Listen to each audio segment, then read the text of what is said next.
الحمد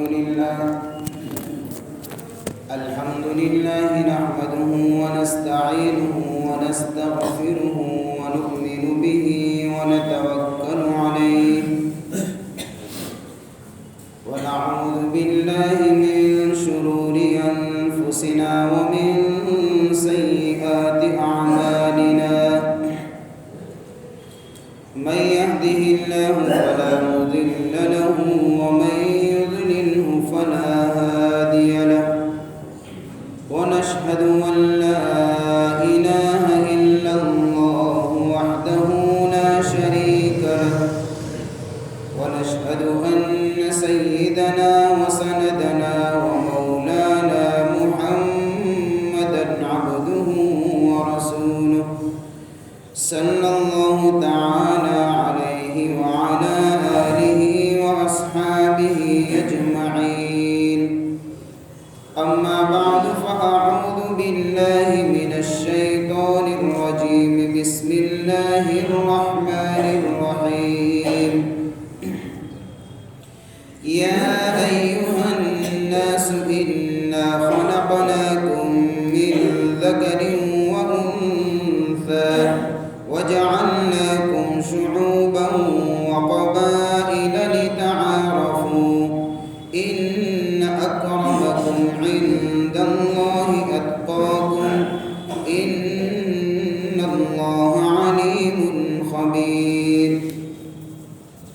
قال النبي صلى الله عليه وسلم إن الله اصطفى كنانة من بني إسماعيل واصطفى من بني كنانة قريشا واصطفى من قريش بني هاشم واصطفاني من بني هاشم أو كما قال عليه الصلاة والسلام صدق الله مولانا العظيم وصدق رسوله النبي الكريم ونحن على ذلك لمن الشاهدين والشاكرين والحمد لله رب العالمين اللهم صل على سيدنا محمد النبي الأمي وعلى آله وبارك وسلم اللهم صل على سيدنا محمد النبي الأمي وعلى آله وبارك وسلم اللهم صل على سيدنا محمد النبي الأمي وعلى آله وبارك وسلم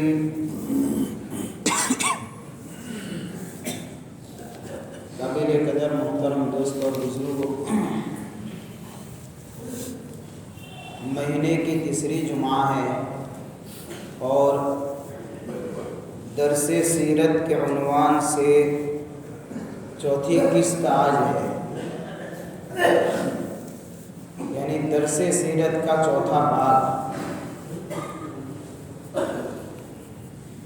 جس میں حضور پاک صلی اللہ علیہ وسلم کے خاندان کا اور آپ کے اجداد کا تذکرہ چل رہا تھا۔ جہاں تک بات پہنچی تھی اسی سے آگے بات لیتے ہیں۔ گزشتہ مجلس کے اندر بات یہاں تک پہنچی تھی کہ حضور پاک صلی اللہ علیہ وسلم کے دادا عبدالمطلب جو تھے، اللہ نے بہت سارے خصوصیات سے ان کو نوازا تھا۔ ان سے ایک کام یہ بھی لیا گیا کہ ایک زمانے میں جو قبیلہ جرہم وہاں آ کر آباد ہوا تھا، پھر اس قبیلے کی طرف سے لوگوں پر ظلم و زیادتی بڑھ گئی، حاجیوں کو پریشان کرنا اور اس طریقے سے بے قصوروں کو پریشان کرنا۔ یہ سلسلہ جب قبیلہ جرہم کی طرف سے چلا تو عرب کے سارے قبیلے متحد ہو کر اور آپس میں جوڑ کر کے اس قبیلے پر حملہ کیا تھا اور اس قبیلے جرہم کو وہاں سے بھاگنا پڑا تھا۔ جب یہ قبیلہ مکہ چھوڑ کر بھاگ رہا تھا تو اس وقت اس نے بیت اللہ کے اندر سے کچھ قیمتی چیزیں بھی اٹھا لی تھی اور ساتھ ساتھ میں جو زمزم کا جو کنواں تھا اس کو پاٹ دیا تھا، بند کر دیا تھا، اور اس طریقے سے کر کے قبیلہ چلا گیا۔ اور پھر اولاد اسماعیل جو تھے، جب یہ لوگ قبیلہ یعنی کہ پورا بھاگ گیا تو یہ پورے کے پورے عرب کے قبیلے جو اطراف میں بستے تھے وہاں آ کر بسنا شروع کیا، لیکن کسی کی توجہ نہیں گئی زمزم کے کنویں کی طرف۔ ایک لمبا زمانہ گزر جاتا ہے، نام و نشان بھی مٹ گیا اس کنویں کا، پورا بند کر دیا گیا تھا۔ تو حضرت عبد المطلب جو ہے حضور پاک صلی اللہ علیہ وسلم کے دادا، انہوں نے پھر خواب دیکھا اپنے زمانے میں، کوئی آ کر کہتا ہے کہ بھئی اس جگہ کو کھودو۔ 3 مرتبہ خواب دیکھا، چوتھی مرتبہ میں جب یہ خواب دیکھا تو انہوں نے پکا ارادہ کر دیا کہ اپنے زمزم کے کنویں کو جس جگہ پر مجھے بتایا گیا ہے اس کو کھودوں گا۔ تو اس کو کھودا۔ عبد المطلب نے، ان کی مدد کرنے والے ساتھ میں ان کے ایک ہی بیٹے تھے، حارث نام تھا، باپ اور بیٹے نے مل کر اس کنویں کو کھودا جہاں خواب کے اندر ان کو نشان بتایا گیا تھا اس جگہ کے اوپر۔ لیکن میں نے بتایا تھا کہ جب یہ کنواں کھود رہے تھے تو ان کے ایک ہی بیٹے تھے حارث، اس وقت انہوں نے ایک نظر مانی تھی کہ اگر اللہ مجھے 10 بیٹے عطا فرمائے تو ایک بیٹے کو میں اللہ کے نام پر قربان کروں گا، اور اللہ نے ان کو 10 بیٹے عطا بھی فرمائے بعد میں۔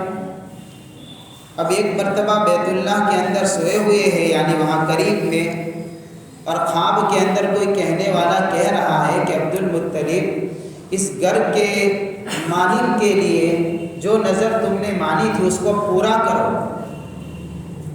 تو عبد المطلب نے اپنے 10 بیٹوں کو جمع کیا اور ان کے سامنے اپنی منت کا اظہار کیا جو نظر مانی تھی۔ تو سارے بیٹوں نے کہا کہ آپ کی مرضی، جس کو بھی آپ نے نظر مانی ہے اپنی نظر پورا کرنے کے لیے اللہ کے لیے قربان کریں۔ کیا کریں گے کہ پورا ڈالیں گے، جس کا نام پورے کے اندر نکل آئے گا اس کو اللہ کے نام پر ذبح کیا جائے گا۔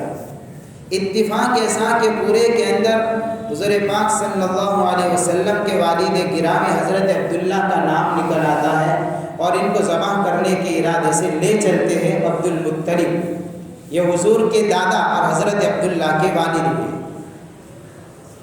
تو گھر کے اندر بہنوں نے اور دوسرے بھائیوں نے رونا شروع کر دیا کہ بھئی آج ہمارے بھائی کو ذبح کر دیا جائے گا، اس کا کوئی متبادل، اس کا کوئی دوسری شکل سامنے ہونی چاہیے۔ لہذا آپس کے مشورے سے یہ بات طے ہوئی کہ ایک طرف عبداللہ کو کھڑا کیا جائے اور ایک طرف 10 اونٹ رکھے جائے اور پھر پورا ڈالا جائے۔ اگر پورے کے اندر 10 اونٹ نکل آئے تو ان کی جگہ پر ان کو ذبح کیا جائے۔ تو اس طریقے سے پورا ڈالا گیا۔ 10 اونٹ ایک طرف ہے، حضرت عبداللہ ایک طرف ہے، لیکن نام حضرت عبداللہ کا نکلتا ہے۔ ایک مرتبہ پورا ڈالا، حضرت عبداللہ کا نام نکلا، پھر 10 اونٹ اور بڑھائے، 20 ہو گئے، پھر پورا ڈالا، حضرت عبداللہ کا نام نکلا۔ یوں کر کے 10 مرتبہ یعنی 100 اونٹ مکمل ہوئے۔ ہر مرتبہ 10 اونٹ بڑھاتے گئے اور پورا ڈالتے گئے۔ ہر پورے کے اندر حضرت عبداللہ کا یعنی آپ کے والد گرامی کا نام نکلتا تھا۔ جب 100 اونٹ مکمل ہوئے اور اس وقت پھر جب پورا ڈالا گیا تو پھر 100 اونٹوں کے نام پورا نکلا، اور حضرت عبداللہ کے جگہ کے اوپر گویا کہ ان 100 اونٹوں کو ذبح کیا گیا۔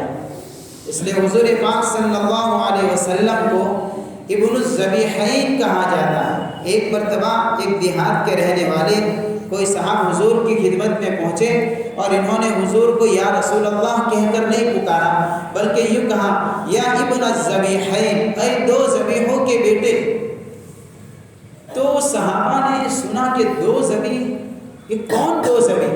تو حضور پاک صلی اللہ علیہ وسلم نے فرمایا کہ ایک تو حضرت اسماعیل علیہ السلام، ان کے ساتھ میں بھی کچھ ایسا ہی واقعہ پیش آیا تھا، اور ایک میرے والد یعنی حضرت عبداللہ، ان کے ساتھ میں بھی یہی واقعہ پیش آیا تھا، اور چونکہ میں اسماعیل کے اولاد میں سے ہوں تو وہ بھی میرے باپ کے باپ یعنی کہ اوپر کے حصے میں تو ہاں، تو ایک ذبیح حضرت اسماعیل ہے اور ایک ذبیح میرے والد ہے۔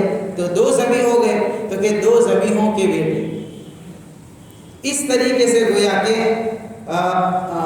جناب عبد المطلب نے حضرت عبداللہ کی جو نظر مانی تھی اس کو 100 اونٹ قربان کر کے پورا کیا۔ بات یہاں تک ہو چکی تھی۔ حضرت عبداللہ کا جب فدیہ ادا کر دیا گیا، یعنی ان کے نام کے اوپر ایک قربانی کا مسئلہ ختم ہو گیا، تو حضرت عبد المطلب کو اپنے بیٹے یعنی عبداللہ کی شادی کی فکر ہوئی۔ حضرت عبداللہ یہ نام بڑا بہترین نام ہے، حضور پاک صلی اللہ علیہ وسلم کے والد گرامی کا نام۔ عرب کے اندر عام طور پر بتوں کی طرف نسبت کرتے ہوئے اپنے اولادوں کے نام رکھتے تھے۔ کوئی نام رکھتا تھا عبد العزا، عزا کا بندہ، عزا بت کا نام ہے۔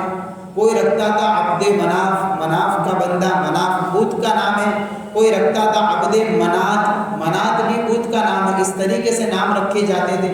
کوئی رکھتا تھا عبد ود، ود بھی بت کا نام ہے۔ تو یہ نام رکھنے کا یعنی ناموں کے اندر بھی شرک ہوتا تھا، ناموں کے اندر بھی شرک ہوتا تھا۔ ایسے نام رکھنے کا ایک ماحول چل پڑا تھا۔ ایسے ماحول کے اندر حضرت عبداللہ کا نام بڑا بہترین رکھا گیا کہ اس نام کے اندر شرک نام کی کوئی تصور نہیں ہے، بلکہ توحید بھری ہوئی ہے۔ اللہ کا بندہ، روایتوں میں آتا ہے احب الاسماء الی اللہ عبد اللہ و عبد الرحمن، اللہ کے نزدیک ناموں میں سب سے زیادہ پسندیدہ 2 نام ہیں، ایک عبداللہ اور ایک عبد الرحمن۔ آج ہمارے اندر بھی کچھ نئی فیشن چل پڑی ہے کہ ہمارے گھر میں جب اللہ کی طرف سے بچہ یعنی لڑکا ہوتا ہے یا لڑکی ہوتی ہے تو ہم ناموں کی تلاش کے اندر پورا جنگل گوگل کا چھان مارتے ہیں کہ ایسا نام تلاش کر کے لائے کہ اس جنگل کے اندر کسی کو یہ نام ملا ہی نہ ہو۔ وادی گوگل کے اندر بھٹکتے رہتے ہیں ناموں کی تلاش کے اندر۔ یہ بھی ایک جنگل ہے، گوگل جو ہے وہ جنگل ہے، اس کے اندر ہم نام تلاش کرنے کے لیے جاتے ہیں۔ حالانکہ ہمارے سامنے صحابہ کے پاکیزہ نام ہیں، صحابیات کے پاکیزہ نام ہیں، ہمیں وہ نام اچھے نہیں لگتے۔ اب عجیب و غریب نام لے کر وہاں سے اٹھا کر لائیں گے اور مولانا کو پوچھیں کہ بھائی اس کا ترجمہ کیا؟ بھائی تم لائے ہو، تم ہی ترجمہ تلاش کر دو۔ اب تو ٹھیک ہے، اٹپٹے نام ہوتے ہیں، اس کا کوئی ترجمہ تھوڑی ہوتا ہے۔ بعض نام تو ایسے ہی ہوا کرتے ہیں اور بعض نام غلط ہوتے ہیں جس کا ترجمہ ہی غلط ہوتا ہے۔ اس لیے روایتوں میں آتا ہے کہ سب سے زیادہ برے نام حرب اور مرہ، یہ سب سے زیادہ برا نام ہے، اس لیے کہ حرب کے معنی جنگجو، لڑائی کرنے والا، فتنے فساد کرنے والا، اور مرہ کا معنی کڑوا۔ تو ایسا نام رکھنا جس نام کا میننگ غلط نکلتا ہو یہ بھی صحیح نہیں ہے۔ اس لیے سیدھے سادے آسان نام صحابہ کی زندگیاں ہیں، صحابیات کی زندگیاں ہیں ہمارے سامنے۔ اگر اللہ نے لڑکا عطا فرمایا ہے تو 1.25 لاکھ صحابہ کی تعداد ہے، اس کی جگہ پر کتنے اللہ والے آئے، وہ تو ان گنت ہے اللہ والے۔ اس میں سے نام تلاش کر لو، وہاں کہاں جانے کی ضرورت ہے۔ لیکن ایک نئی فیشن چل پڑی ہے، اب کتنے نام دیتے ہیں، میرے پاس آتے میں 10-15 نام لکھ کر دے دیتا ہوں، بھائی اس میں سے کوئی پسند آئے گا کہ نہیں آئے گا؟ میں نے کہا پھر میرے پاس نام نہیں ہے، آپ کسی اور جگہ سے لے لینا، اب میں کہاں سے لاؤں گا؟ اس لیے آپ اپنے اعتبار سے پھر تلاش کر دینا۔ یہ ایک عجیب مزاج بن گیا لوگوں کا کہ ناموں کے اندر بھی جدیدیت آ گئی، کوئی نئی چیز ہونی چاہیے۔ بھائی کیا نئی چیز اس کے اندر؟ اچھا مفہوم والا نام، آسان نام رکھو، بھئی اس میں کون سی عزت گھٹ جائے گی؟ بلکہ ہم بزرگوں کے اور صحابہ کے اور صحابیات کے نام پر اپنے لڑکوں اور لڑکیوں کے نام رکھیں گے تو ان ناموں کے اثرات آئیں گے ان کے اندر، اور مغربی کلچر کے نام تلاش کرنے جائیں گے تو پھر وہی کلچر آئے گا۔ نام کی بھی تاثیر ہوا کرتی ہے نا بھائی، تو جیسا نام ایسا کام ہوگا پھر۔ تو خیر میں تو یہ بتا رہا تھا کہ حضرت عبداللہ کا نام بھی ایسے مشرکانہ ماحول کے اندر بھی بہترین نام رکھا گیا عبداللہ، اور میں نے روایت بھی سنائی کہ اللہ کے نزدیک سب سے زیادہ پسندیدہ نام پہلے نمبر پر اگر کوئی ہے تو عبداللہ ہے، اور دوسرے نمبر پر اگر کوئی ہے تو عبد الرحمن ہے۔ یہ بہت ہی زیادہ یعنی گویا کہ رب کے نزدیک پسندیدہ نام ہے۔ تو یہ نام رکھا گیا حضرت عبداللہ کا. انتہائی حسین اور جمیل تھے, بہت خوبصورت تھے حضور صلی اللہ علیہ وسلم کے والد گرامی. تو میں بات یہ کر رہا تھا کہ جب ان کے نام کا فدیہ اور ایک قربانی کا مسئلہ ختم ہو گیا تو عبداللہ کے والد یعنی حضور کے دادا عبد المطلب کو اپنے بیٹے عبداللہ کے نکاح کے سلسلے میں فکر ہوئی کہ اب بیٹے کا نکاح کر دینا چاہیے. نکاح کہاں کرے, کیونکہ ان کا بھی مقام کوئی چھوٹا نہیں ہے, لہذا ان کے اسٹیٹس کی عورت ملنی چاہیے. اس سلسلے میں واقعہ ایک پیش آیا تھا. سیرت نگار علماء کرام نے ایک واقعہ لکھا ہے کہ عبد المطلب نے جس خاندان کے اندر اپنے بیٹے یعنی عبداللہ کا نکاح کیا, وہ فیصلہ کیسے کیا نکاح کا. تو عبد المطلب جو ہے یمن جایا کرتے تھے سفر کے اندر, کبھی تجارت کی غرض سے, کسی اور کام کی وجہ سے یمن کا سفر ان کا ہوتا رہتا تھا. اور وہاں جا کر ایک بڑا آدمی تھا, رئیس قسم کا آدمی تھا, وہاں پر ان کا قیام رہتا تھا. تو ایک مرتبہ ایسا ہوا کہ عبد المطلب یمن گئے ہوئے تھے سفر میں, اور جس رئیس کے وہاں ٹھہرتے تھے وہاں ان کا قیام تھا.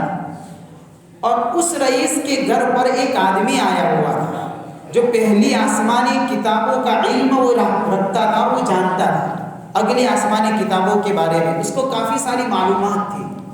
تو اس نے عبد المطلب سے کہا, اس آدمی نے, کہ اگر آپ اجازت دو تو میں آپ کی ناک کو دیکھنا چاہتا ہوں. تو عبد المطلب نے کہا دیکھ سکتے ہو. تو اس نے ناک دیکھی اور اس کے بعد فرمایا, اس آدمی نے یوں کہا کہ مجھے آپ کے ناک دیکھنے سے اس بات کا پتہ چلتا ہے کہ بادشاہت اور نبوت آپ کے خاندان میں چلے گی. یہ اس آدمی نے کہا. دو منافوں کے اندر اللہ بادشاہت اور نبوت کو یعنی نبوت کو چلائے گا. دو مناف کے اندر, ایک مناف کہ حضور صلی اللہ علیہ وسلم کے نسب نامے کے اندر آتا ہے محمد بن عبداللہ بن عبد المطلب بن ہاشم بن عبد مناف بن قصی, اور ایک مناف آتے ہیں حضور کی والدہ آمینہ کے نسب کے اندر آمینہ بنت وہب بن عبد مناف. تو اس آدمی نے کہا کہ میں نبوت کو دیکھ رہا ہوں دو منافوں کے خاندان کے اندر. تو جب یہ بات کہی اس نے, تو عبد المطلب نے اپنے بیٹے عبداللہ کی شادی کا فیصلہ کیا حضرت آمینہ سے. حضرت آمینہ کا تعلق قبیلے بنو زہرہ سے تھا کہ ان کے سامنے یعنی کہ اس قبیلے کی لڑکی, اس قبیلے کے جو سردار تھے حضرت آمینہ کے والد گرامی وہب بن عبد مناف. تو حضرت آمینہ انتہائی پاکیزہ اعلیٰ شخصیت کی یعنی مالکہ تھی, اور بہت عجیب و غریب صفات سے اللہ نے حضرت آمینہ کو مزین کیا تھا. پاکیزگی کہو, پاک دامنی کہو, اخلاق کہو, شرافت کہو, سارے صفات اللہ نے حضرت آمینہ کے اندر رکھے تھے. تو اس سے پہلے حضرت عبداللہ سے نکاح کے لیے مکہ کی کئی لڑکیوں کی طرف سے پیشکش ہو چکی تھی, اور اس کی وجہ یہ تھی کہ حضور پاک صلی اللہ علیہ وسلم کے والد گرامی حضرت عبداللہ جو تھے, ان کی پیشانی کے اوپر نور نبوت چمکتا تھا. تو مکہ کی عورتوں نے اس نور کو دیکھا تھا. تو ساری عورتیں, کتنی عورتیں, سیرت حلبیہ کے اندر ایک واقعہ عجیب و غریب انداز سے لکھا ہے کہ جب حضرت عبداللہ کا نکاح حضرت آمینہ سے ہو گیا تھا تو مکہ کی عورتیں حضرت عبداللہ کے اس نور نبوت کو دیکھ کر ان کے پیچھے اس طریقے سے فریفتہ ہو گئی کہ جب ان کو پتہ چلا کہ عبداللہ کا نکاح آمینہ سے ہو گیا, ساری مکہ کی عورتیں جو ان کو چاہتی تھی سب بیمار ہو گئی تھی,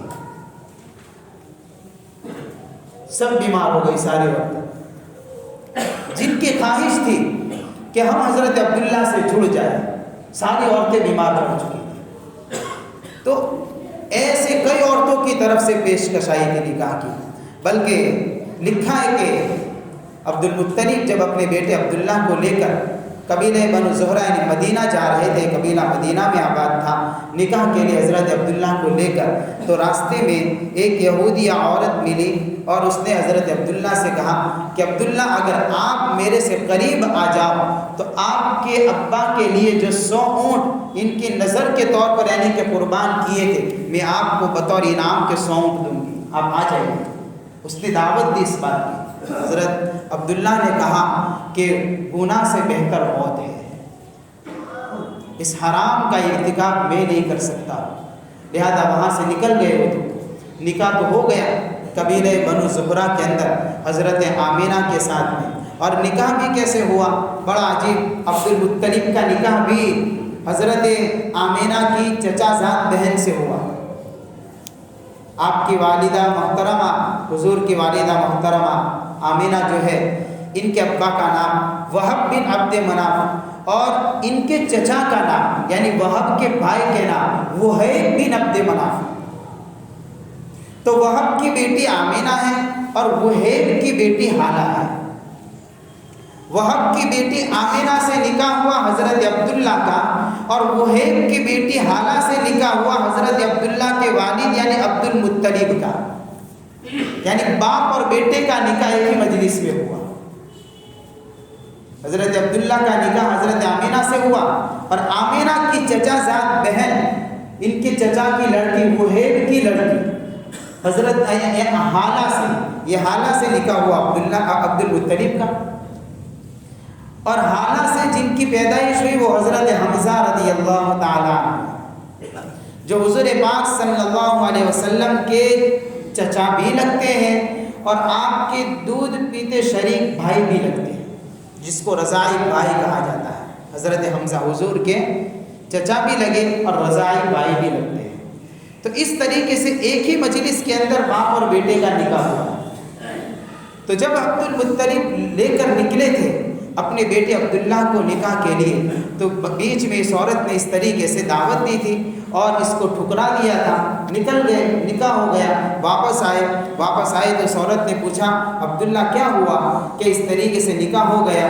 تو پھر اس عورت نے کہا کہ میں نے بدکاری کی نیت سے تجھے دعوت نہیں دی تھی، میں آسمانی کتابوں کا علم جانتی ہوں، جب تو جا رہا تھا تو تیرے پیشانی پر میں نے نور نبوت کو دیکھا تھا، میں چاہتی تھی وہ نور نبوت میری طرف منتقل ہو جائے، لیکن میری تقدیر میں نہیں لکھا تھا، اللہ نے کسی اور کو دے دیا۔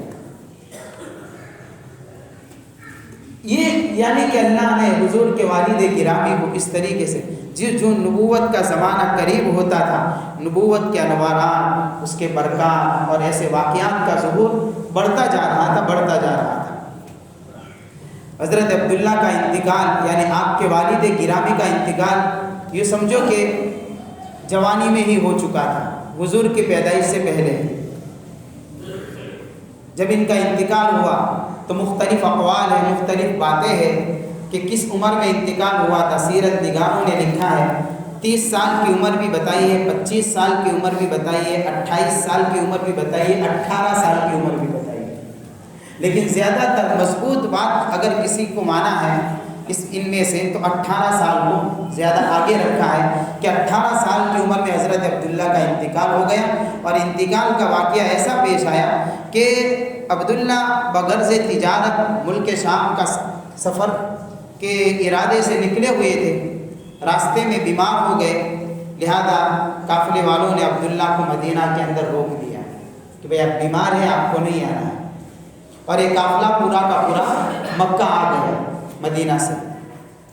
جب یہ قافلہ مدینہ آیا تو عبد المطلب نے پوچھا کہ عبداللہ کہاں ہے، کہ عبداللہ تو بیمار ہو گئے ہیں، اس لیے قافلے والوں نے ان کو مدینہ میں ہی چھوڑ دیا ہے۔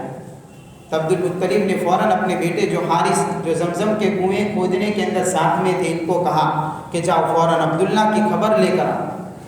تو وہ گئے تو حارث کے پہنچتے پہنچتے حضرت عبداللہ کا انتقال ہو چکا تھا اور ان کی تجہیز اور تکفین ہو چکی تھی۔ تو آ کر اپنے باپ کو بتایا تو عبد المطلب کا پورا خاندان غم کے اندر ڈوب گیا۔ اس طریقے سے حضرت عبداللہ کا انتقال ہوا، اور اس وقت حضور پاک صلی اللہ علیہ وسلم حضرت آمینہ کے پیٹ میں تھے اور والد کا انتقال ہو چکا تھا۔ عبداللہ جو تھے انہوں نے ترکے کے اندر، ورثے کے اندر جو چیز چھوڑی وہ 5 اونٹ تھے، چند بکریاں تھیں اور ایک باندی کو چھوڑا تھا جس کی کنیت ام ایمن ہے۔ یہی وہ ام ایمن ہے جو بعد میں جا کر حضور کے، ان کا اصل نام برکت نام تھا، برکہ یہ اصل نام ہے ام ایمن کا، ام ایمن نام نہیں ہے، یہ ان کی کنیت ہے، ام ایمن کا نام برکہ ہے۔ حضور پاک صلی اللہ علیہ وسلم کی یعنی کہ تربیت کے اندر ان کا بھی بہت بڑا رول ہے۔ تو اس طریقے سے گویا کہ بطور وراثت کے ابا نے جو چیزیں چھوڑی تھی اس کے اندر یہ سارے حضور کے حصے میں آئی۔ حضرت آمینہ جو تھی وہ بھی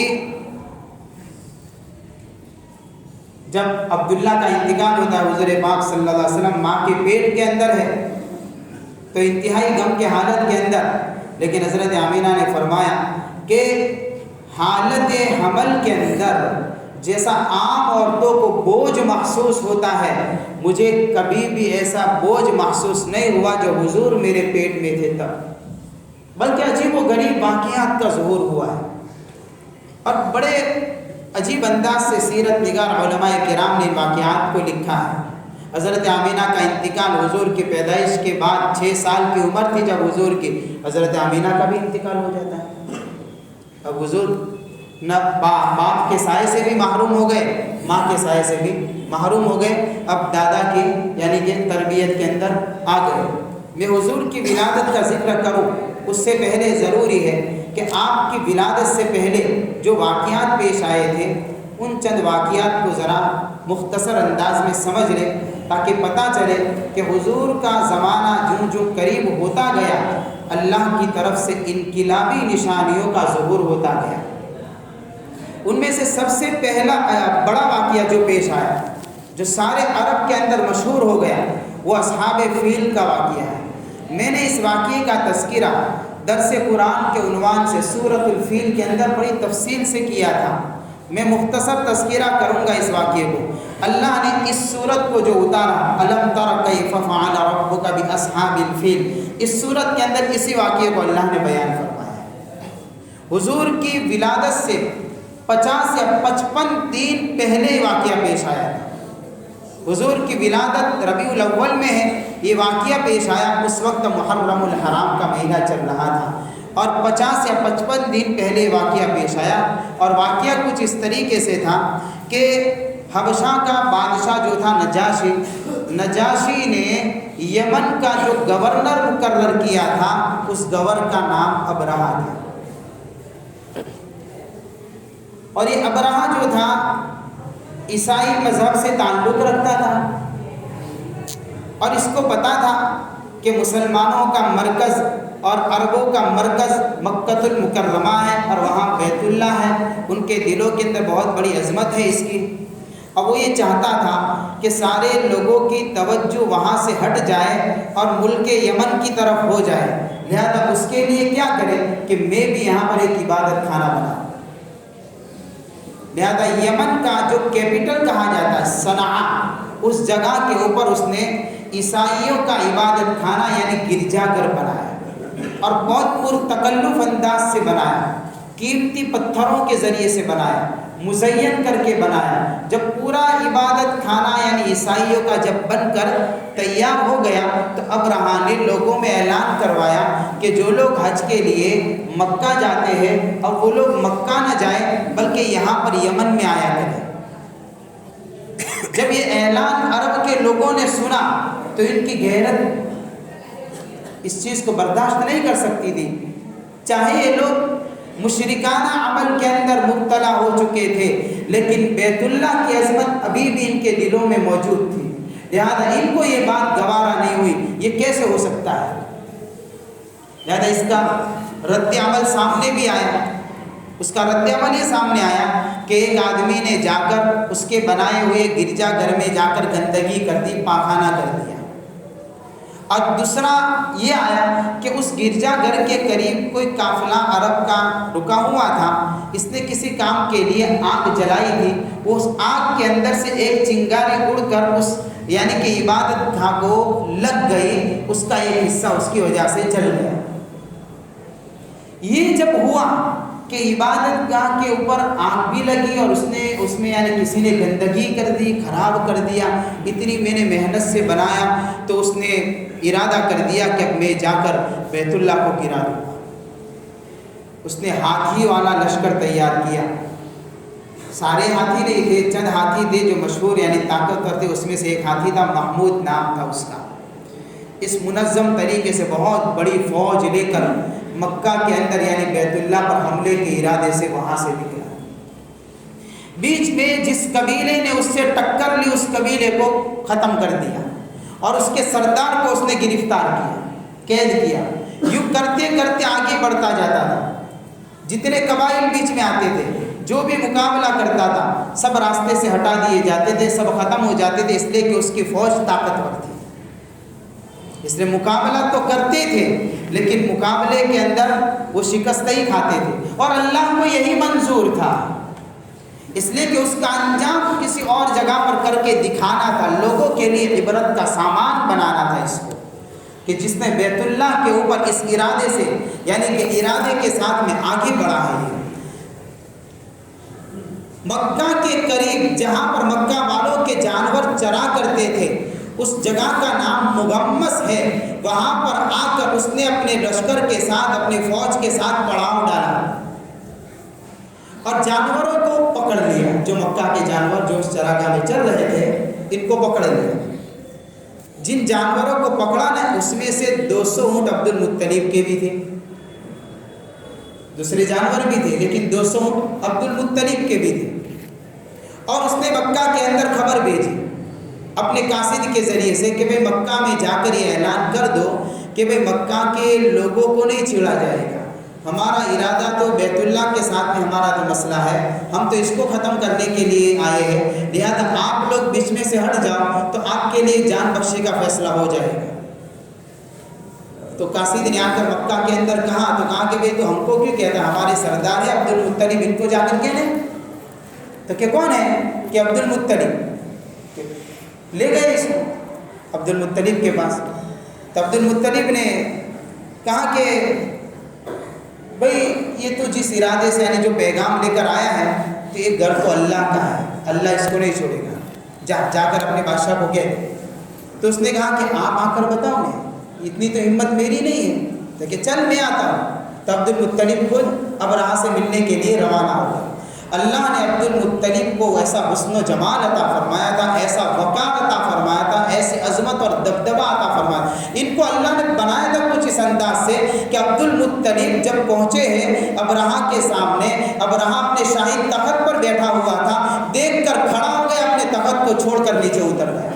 ان کے چہرے کو دیکھ کر ہی مرعوب ہو گیا کہ اتنے بڑے آدمی، لہذا وہ تخت پر تو نہیں بٹھا سکتا تھا، اس لیے کہ بادشاہت میں گستاخی ہو جاتی۔ ابرہہ خود عبد المطلب کے لیے نیچے بچھونا تیار کیا، وہ خود ان کے ساتھ میں بیٹھا۔ چرچا ہوئی تو چرچا میں بیت اللہ کی چرچا نہیں ہے۔ عبد المطلب نے کہا میرے 200 اونٹ چھوڑ دے۔ تو ابرہہ نے کہا کہ آپ کو دیکھا تو میں میرے تخت کو چھوڑ دیا کہ آپ اتنے بڑے یعنی کہ وقار والے، عظمت والے، دبدبے والے، عقل مند لگتے تھے، اب یہاں آئے ہیں تو بیت اللہ کی عظمت تو آپ کے دلوں میں ہے لیکن بات تو اونٹوں کی کرتے ہیں، تو آپ کی عقل مندی کی نشانی کیا ہے؟ کوئی بھی آدمی ہے تو پہلے اس کو بچانے کی فکر کرتا، تم تو بیوقوف لگتے ہو، یعنی کہ بات تو اونٹوں کی کر رہے ہو، بیت اللہ کا تو مسئلہ ہی نہیں، کچھ بات آ رہی ہے۔ تو عبد المطلب نے کہا کہ میں اونٹوں کا مالک میں ہوں، میں جس کا مالک ہوں اس کا چرچا کرنے آیا ہوں، بیت اللہ کا مالک اللہ ہے، وہ تجھے دیکھنے کا، تو میں جس کا مالک ہوں وہ میرا مسئلہ حل کر۔ اونٹ واپس کر دیے، عبد المطلب آ گئے واپس مکہ کے اندر، سارے لوگوں کو کہہ دیا کہ مکہ خالی کر دو، اللہ کا عذاب آئے گا، اور بیت اللہ کی دیوار کو پکڑ کر دعائیں مانگی، سارے لوگوں نے مکہ خالی کر دیا۔ اس طریقے سے پھر وہاں سے جب یہ آگے بڑھا ہے تو اللہ کی طرف سے اللہ نے پرندے بھیجے جو کبوتر سے چھوٹے، عجیب و غریب شکل کے، اس سے پہلے کبھی پرندے نہیں دیکھے گئے تھے۔ ان پرندوں کی ایک کنکر چونچ میں تھا اور 2 کنکر 2 پنجوں میں ایک ایک تھے۔ اس طریقے سے ہر پرندے کے پاس 3 کنکر تھے۔ ان پرندوں نے آ کر اس لشکر کے اوپر کنکر برسانا شروع کیا۔ اللہ نے ان پرندوں کے برسائے ہوئے کنکر کے اندر ایسی تیزی پیدا کر دی کہ جب ایک پرندے کا چھوڑا ہوا کنکر سوار کے اوپر گرتا تھا تو یہ سوار اور اس کی سواری کو چیرتا ہوا زمین میں چلا جاتا تھا۔ پورے لشکر کو تہس نہس کر دیا، اللہ نے برباد کر دیا۔ اور ابرہہ کو بھی زخم آ گئے، یہ مرا نہیں، یہ زندہ چھوڑ دیا اللہ نے، زخمی ہو گیا لیکن یہ مرا نہیں، اس لیے کہ ابھی اس کا عبرت باقی ہے۔ لوگ دیکھیں گے کہ جو اللہ کے گھر کے اندر کوئی گستاخی کرتا ہے اور اس طریقے سے اللہ کے شعائر کو کوئی پامال کرنے کی اگر کوئی کوشش کرتا ہے، اس کا انجام انتہائی بھیانک ہوا کرتا ہے۔ اس کے بدن کے اندر سڑان پیدا ہو گئی، انگلیاں کٹ کر گرنے لگی، یہ وہیں سے ریٹرن ہو گیا، بیت اللہ پر کیا حملہ کرتا۔ اس طریقے سے یمن کے راستے پر جا رہا ہے، انگلیوں کے اندر اور گوشت کے اندر سڑاؤ پیدا ہو گیا، کہیں انگلیاں گرتی ہے، کہیں ہاتھ ٹوٹا، کہیں پیر ٹوٹا، یوں کرتے کرتے اس حال میں جب وہ یمن پہنچا ہے، یمن پہنچا، اللہ نے اس کو اس بیماری میں مبتلا کیا کہ اس بیچ کے اندر سارے لوگوں کے بیچ میں جب یہ کھڑا ہوا، اللہ نے اس کے پورے سینے اور پیٹ کو چیر کر اس کے چیتھڑے اڑا دیے اور لوگوں کے لیے عبرت کا سامان بن گیا۔ اسی بات کو اللہ نے بیان فرمایا، الم تر کیف فعل ربک باصحاب الفیل، میں نے مختصر تذکرہ کیا ہے۔ کیا الم تر، کیا آپ نے نہیں دیکھا، کیف فعل ربک باصحاب الفیل، آپ کے رب نے ہاتھی والوں کے ساتھ میں کیا معاملہ کیا۔ الم یجعل کیدہم فی تضلیل، کیا ان کی تدبیروں کو اللہ نے ناکام نہیں کر دیا۔ وارسل علیہم طیرا ابابیل، اللہ نے ان کے اوپر گول کے گول پرندوں کو بھیجا، ترمیہم بحجارۃ من سجیل، جو ان کو مٹی کے کنکروں سے مارا کرتے تھے، فجعلہم کعصف مأکول، پھر اللہ نے ان کو کھائے ہوئے بھوسے کی طرح بنا دیا۔ یہ حضور کی ولادت سے 50 یا 55 سال پہلے واقعہ پیش آیا، جو آپ علیہ السلام کے گویا کہ نبوت آپ کے دنیا میں آنے سے پہلے کا واقعہ ہے۔ یہ اشارہ کر رہا تھا اللہ اب دنیا میں انقلاب لائے گا۔ ایسے بہت سارے واقعات ہیں جو میں نے ایک اہم واقعات آپ کے سامنے رکھا۔ اللہ تعالیٰ ہمیں حضور پاک صلی اللہ علیہ وسلم کی سیرت کے مطابق اپنی زندگیوں کو بنانے کی توفیق عطا فرمائے۔ وآخر دعوانا الحمد للہ رب العالمین۔